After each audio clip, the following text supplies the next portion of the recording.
Welcome to 2-Minute Tuesday.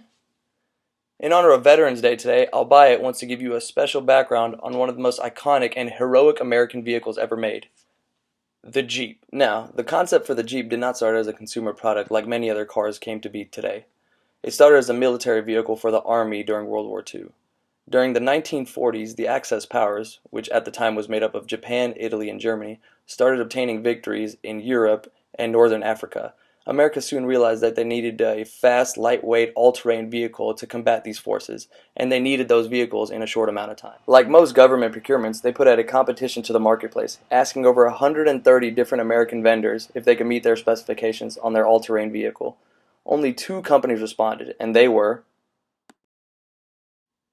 Wiley-Overland and Bantam Motor Company. But because the timetable is so short, Bantam enlisted the help from former GM executive Carl Probst.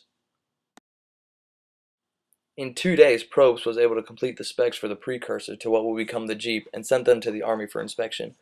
Wiley was working on their own prototype, and most of it was based off the specs that Probst already gave to the Army.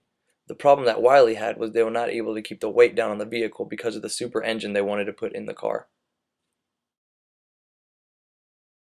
Eventually, the Army increased the weight specs on the contract, which was in favor of Wiley's design, and Wiley eventually won the contract. But because of the size of the contract and the time span they had to deliver, Wiley decided to give Ford Motor Company their specs and allow them to manufacture a bunch of the cars on the contract.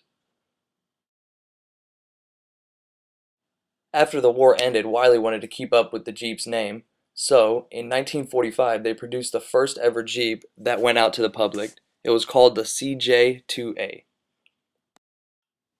Jeep vehicles have captured the attention and admiration of people everywhere. They served their country in the war in Europe and in the Pacific, helping to defeat the Axis powers and bringing peace to the world. Well, that's it for 2-Minute Tuesdays. Please like our Facebook page if you have not already, and as always, see you next Tuesday.